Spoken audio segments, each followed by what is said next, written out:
Bukan mau suuzon sama pasangan. Nggak bisa diprediksi kehidupan masa depan itu, saya. Kali ini saya akan membahas mengenai perjanjian pranikah yang ternyata masih banyak banget nih yang salah paham tentang perjanjian pranikah. Dikiranya perjanjian pranikah itu ngerugiin salah satu pihak, baik itu suami ataupun si istri. Wah, itu salah tahu.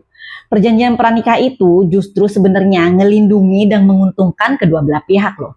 Bayangin nih ya, misalnya nih, kamu yang udah kerja keras ngumpulin harta yang tujuannya untuk membangun aset buat kebahagiaan keluarga kamu, ternyata pasangan atau istri kalian berfoya-foya tuh, ngabisin uang kalian buat hal-hal yang gak penting dan hutang sana sini tanpa izin dan sepengetahuan kalian. Terus kamu keseret deh dan harus bayar itu hutang-hutang. Nah kan?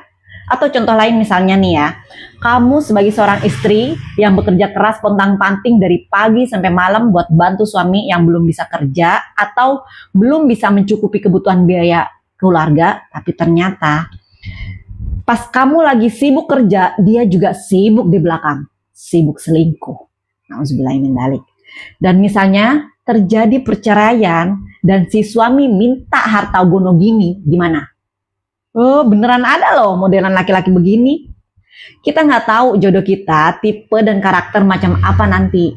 Dan sialnya lagi, kalian tahu harta gono gini itu adalah harta yang timbul selama pernikahan dan akan langsung dibagi dua setelah terjadinya perceraian. Jadi nggak peduli tuh siapa yang selama ini ngumpulin. Nah kan? Bukan mau suuzon sama pasangan, tapi ini merupakan langkah pasti untuk menghindari timbulnya resiko atau dampak terburuk yang jika terjadi sesuatu di kemudian hari. Nggak bisa diprediksi kehidupan masa depan itu, sayang. Tapi kita bisa jaga dan menghindari adanya resiko-resiko masa depan dengan cara perjanjian pranikah ini. Karena dengan adanya perjanjian pisah harta atau hutang piutang yang akan terjadi di kemudian hari, itu akan jadi tanggung jawab masing-masing pihak. Kalau kalian buat perjanjian pranikah, kan semuanya bisa dituangkan tuh. Misalnya, siapapun yang berselingkuh nantinya akan bla bla bla. Jika terjadi perceraian nantinya, maka bla bla bla.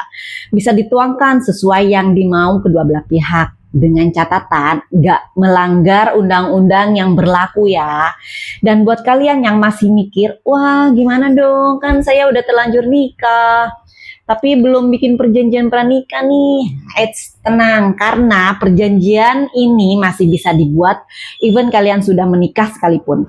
Ayo, jangan tunggu ada masalah baru nyesel. Kita lihat beberapa artis yang lagi rame banget beritanya belakangan ini.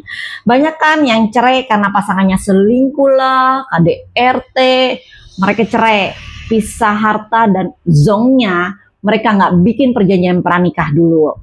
Udahlah kalau gitu ya, yuk lebih pintar lindungi dirimu, lindungi juga masa depanmu. Buat perjanjian pranikah sebelum terlambat. Caranya nggak ribet kok, tinggal datang ke notaris, bikin draft, tanda tangan, selesai. Semoga bermanfaat. Kalau kamu suka pengetahuan dan mau belajar tentang hukum, jangan lupa subscribe channel ini and let's be smart together.